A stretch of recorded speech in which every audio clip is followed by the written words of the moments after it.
Hey everyone, welcome to yet another video in our System Design from Scratch series. Today we will be understanding what is data replication in system design. Generally, it's very easy to say when we have huge volume of reads, you will simply do master-slave architecture and the reads can be redirected to the slaves.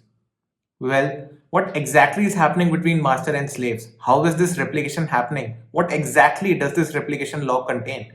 What if your master fails? What if your slave fails? These are few questions which are left unanswered when you are watching most of the YouTube videos on system design. In this particular video, I want you to sit back, relax, and enjoy this series. And today we'll be really understanding what is data replication, how it works, why is it needed, what are the different architectures like single leader, multi-leader, leaderless replications, and also what does MySQL and Postgres or Amazon Dynamo use. These are few things which we will understand in this series, and I promise you that you will find it extremely easy to watch and understand because I'm starting from scratch so that you guys can understand it. This video is being sponsored by Educative.io, which has a collection of well-written crafted courses for software developers, from Python to front-end to system design to scalability to Docker and whatnot. Learning at Educative is really powerful because they have all coding workspaces in the browser itself, and also they offer Educative Unlimited, in which you pay only once for all the courses. They have annual and monthly plans, and my audience gets a 10% additional discount on the 40% campaign they have for India. So you get a 46% discount on using the coupon Rachit, and you can have the link in the description below. So far we discussed how is data stored on a single machine. You have a single database present on a single machine and you want to handle the reads and writes, and we discussed with detail how is exactly that working, how is finally data stored on disk, how we are handling reads, writes, server crash, recovery, everything. We have developed a strong foundation when we are working with a single machine. But when you're talking about system design or the future of startups, they don't just rely on single machines. Because of the growing volume of data and many other reasons, we go into some direction which is known as distributed data, in which you have a lot of machines working together to solve the given problem. So first of all, the question arises, why do you need to move to multiple machines? And there are three reasons for that. The first is scalability. It might happen that the volume of data that you want to store is not fitting on the single machine. Or it can be the case that the data is fitting into the single machine, but the volume of reads and writes is so high that that single machine is unable to carry forward that load efficiently. So in those reasons, it makes sense to move to multiple machines and distribute your data. The other reason is availability. If all your data is on single machine, it's a single point of failure. And if that goes down, to have availability, we need other machines so that even if one machine goes down, we can rely on the other machines to ensure availability for our service. The last reason is latency. So this might happen in the case where you have geographically distributed users and users from, let's say, America are using your data center in India. So that's a huge network latency. And for those reasons, when you grow into different geographies, you also grow in terms of data centers present in different geographies, so that users close to some geography always get the closest data center to save the network latency. So we understand that when you're talking about modern services, obviously we are working with multiple machines. So let's first discuss how is scalability achieved. Now scalability can be achieved in two ways. The first way is you can add more CPUs, more RAM, more disks, and you can make a really one big powerful machine. This is in many cases known as vertical scaling. The other approach is horizontal scaling, in which we follow shared nothing architecture. In horizontal scaling, we add a lot of other machines to our system, and all those machines work together to finally serve the data. Earlier, horizontal scaling was very difficult to achieve because small startups which do not have a lot of money, they were not able to penetrate into different geographies and buy machines over there and achieve the good benefits of horizontal scaling. However, with cloud deployments in picture, it's easy for small startups as well to use virtual machines. At higher scale, horizontal scaling is the future because you can't just rely on single big machine, and obviously that will never help with availability. So horizontal scaling is obviously very strong and important, but it's very important for us developers to have really strong roots in how these horizontal scaling techniques work, what are the different technical issues we face with them, and what are the possible solutions. Now let's talk about how is data distributed across machines. We are going to talk about replication and partition in this topic. Now, what is replication? Replication is basically redundancy. It means your same data is present on different machines, and this ensures availability. Because you have the same data copy on different machines, even if few of them go down, you can still process, or your service can still access the running replicas, and therefore it can stay available. Replication also helps with latency, because if we are doing replication across data centers present in different geographies, this can help us with users being redirected to the replica. So network latency is also improved when you are talking about replication. And obviously, when you are replicating data, the reads can be redirected to the replicas, and this ensures that we can handle huge volume of reads. Now, if replication is this, what is partition? Partition is extremely important when data is too big to fit into a single machine.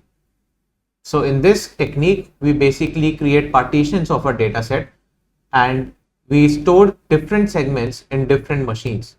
We can have different algorithms which help us do that, like consistent hashing, or we can have something simpler, like we can have all the keys starting from A to D. We can store that in some DB segment which is stored on one particular machine, and all the keys starting from E to H can be stored on some different machine. In this way, using some technique or the other, the idea is to split your database and not replicate when you're talking about partition.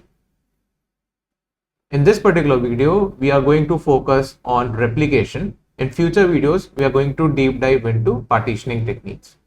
The most important thing in replication is how do we ensure that the replication is in sync? Let's say this is one machine and this is the second machine, and they have some sync algorithm which maintains the data copy on this machine and this machine as same. Now let's say if there is a balance and we are writing the new balance as 100 on this particular machine. Meanwhile, it might happen that other user reads the balance from this machine. So at this point of time, it's confusing whether the balance should be 200 or 100. There might be some lag between the sync algorithm in which you might write the new balance as 100, but during the time in which sync is performed, the reads on this machine will read as 200. So as you can see in replication, it's very easy in interviews to say we can do data replication and process a lot of reads. But how do we solve these problems? Don't worry, in this particular video, we are exactly going to deep dive into how the replication system works, what are the different problems which arise with them, and what are the different architectures which are meant to solve those problems.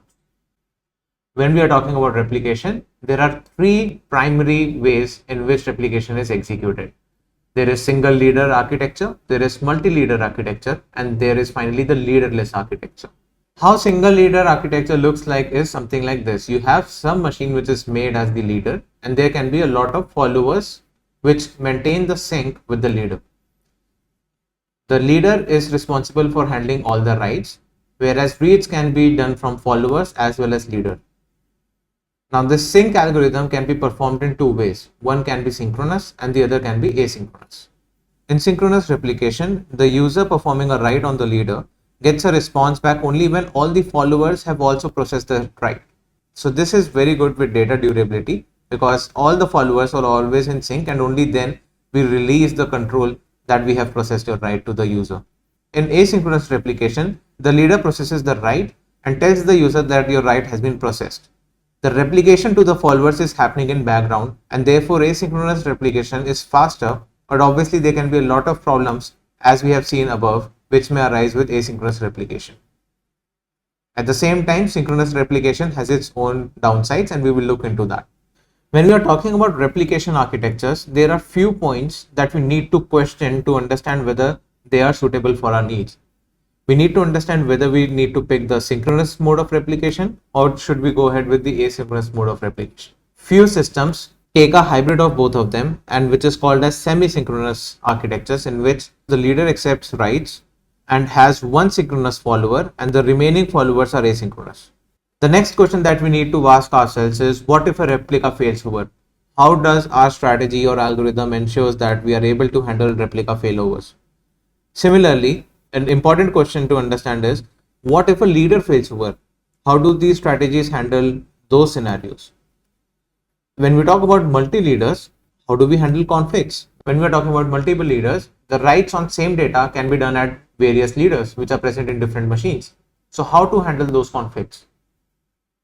And lastly, another important topic is, what exactly is the replication log? How is this replication happening? What does the replication log exactly contain? So these are few questions that as developers we should keep in mind when we are deciding between different replication algorithms. Synchronous replication is very easy to implement, and the benefit is the latest data is always present in all the replicas. Even if the leader goes down, since all the followers have the latest data, we can make any of them as the new leader, and it's very easy to process the scenario of leader going down. However, the downsides are this: even if one follower crashes, or there is a network fault, or the writes fail on one follower, then you cannot process the writes from the user. So the probability of writes succeeding decreases a lot when we are talking about synchronous replication. Also, the leader has to wait and block the writes until that follower comes back again, because in synchronous replication you say the client that your write has been processed only when all the followers have accepted that write. Comparing this with asynchronous replication, the writes are obviously pretty fast because we are not really waiting for all the followers to process the write.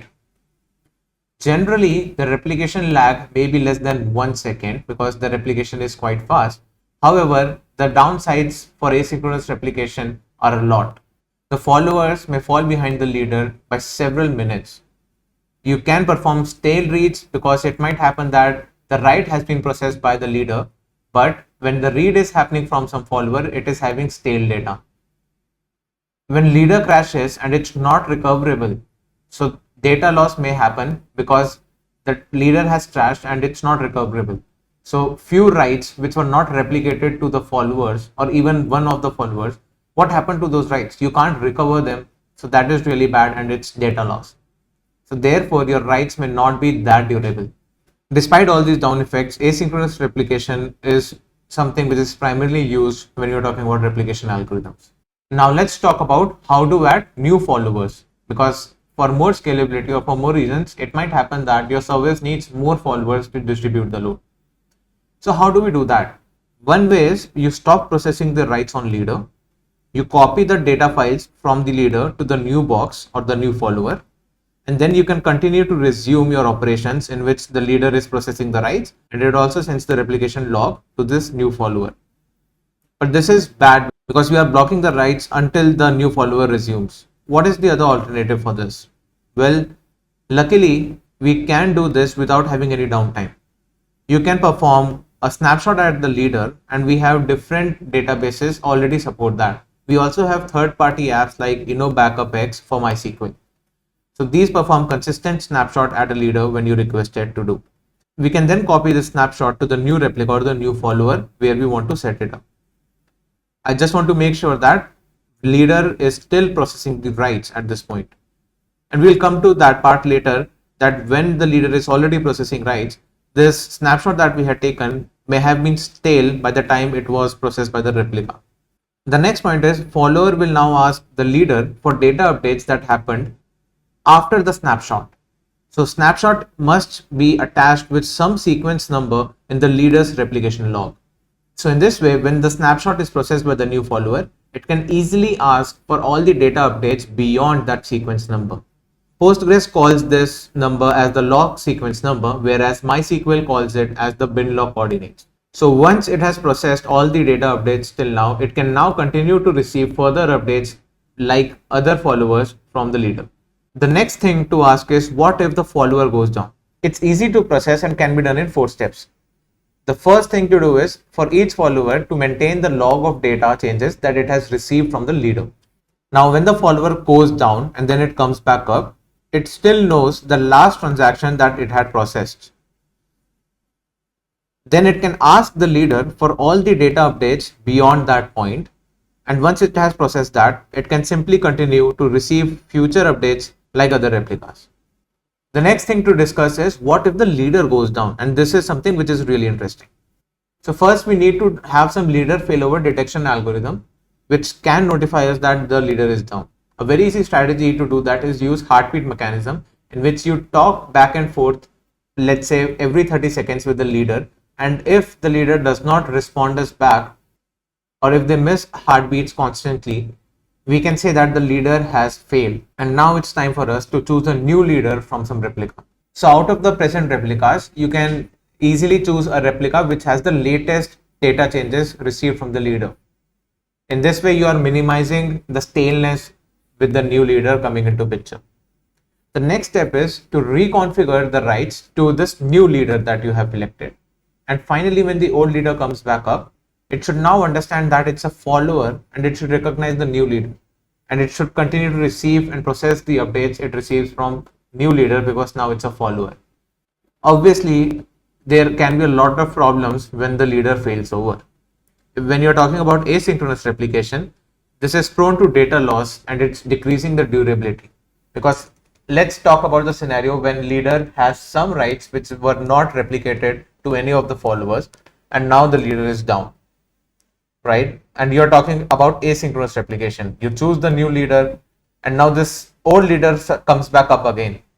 So what does it do with the rights which were not replicated to any other leader? In that particular amount of time, it might happen that you have received conflicting rights on the new leader. So an easy way to deal with this is basically we get rid of the rights which were not replicated on the old leader that crashed. And yes, we understand that this is a data loss. So this is not enough. Even if we discard the rights, but if we do not do it correctly, it can still cause massive problems. And this is the example of GitHub problem, in which the old leader, when it came back, it discarded the rights which are not replicated, but there were other storage engines which were hooked into the database and they went out of sync. So basically what happened was that they were using auto incrementing primary keys and they were also storing that in Redis. When the leader went down, few rights were basically discarded, and the new leader, which was having some staleness, it reused some of the primary keys that were already used by the old leader. Now, since we discarded the rights on the old leader, it shouldn't have been a problem, but Redis was something which was already in sync with the old leader.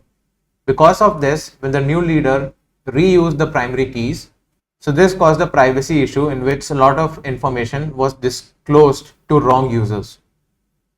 The other problem is split brain, in which the old leader also comes back and it believes that it's a leader. So in split brain, there are two nodes believing as the leader, and if both of them are processing rights, obviously data conflicts can occur. The another problem is how do we understand how to set the leader timeout? How do we decide that the leader is actually down? Because in the scenario of huge network spike or huge load or network glitch, it might happen that the leader was still up, but it was facing a lot of load, and that's why it was not able to respond back. But if we somehow mistakenly tag it as failed leader and we basically do the leader failover, it can only cause more problems because of the huge load already present in the system. And this is the beauty of replication. These node failures, unreliable networks, trade-offs at the replica consistency, durability, availability, and latency. These are the major challenges that we need to address when you're talking about distributed data and replication.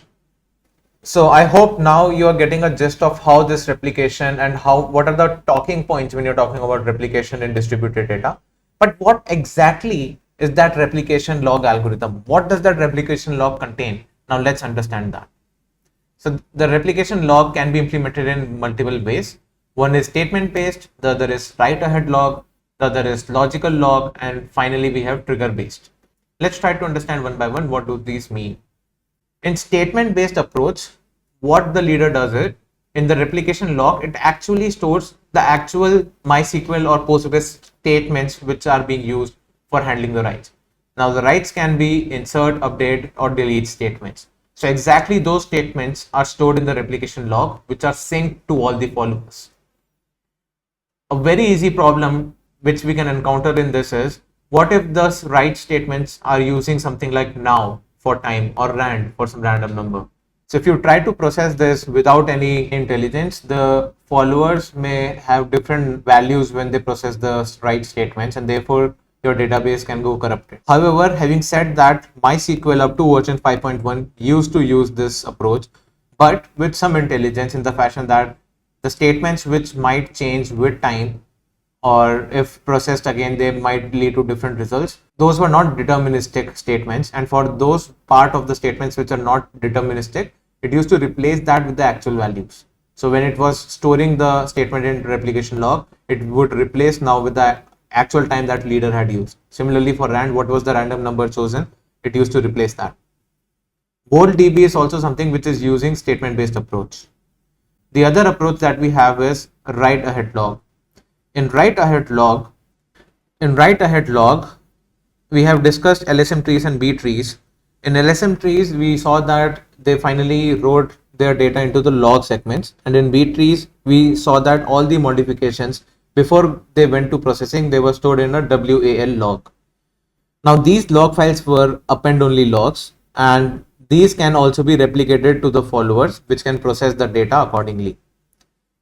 Now PostgreSQL and Oracle is something which use write ahead log when it comes to replication, but the downside of this approach is basically WAL is very low level. So WAL contains information at a very low level. It will store what bytes were changed in what blocks of the disk, right?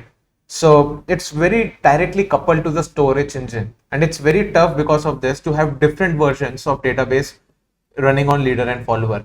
Now this might sound not as a big problem, like you can use MySQL version 5.8 on all followers and leaders. I agree to that, but the downside is, what if you want to upgrade your database? So you can't do incremental updates because your WAL is very tightly coupled and it might not really work well with the newer versions. So upgrade might need downtime in this approach. The other approach is logical row based. In logical row log based, what we do is we have different log format for the replication log than what the database uses. Because of this, there is a decoupling from the storage engine. And there are also other benefits which we will see. In logical log format, replication log contains what exactly has changed. For an insert, it will contain the values of all the new columns. For delete, it will contain what is the minimal information needed, like the primary key, to understand that row has been deleted. For update, it will store what was the primary key and what are the new values in the new columns.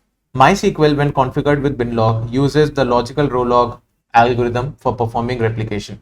In this fashion, the upgrades are easier because you don't have really very strong coupling with the database. Also, the other benefit is you can pass the replication log not just to followers, but also to your sister database systems like analytics pipelines. The last algorithm that I want to discuss is trigger based, which is where application code runs. All these three strategies that we discussed more or less come from third-party tools or the database itself. But what if you want to control the replication algorithm yourself?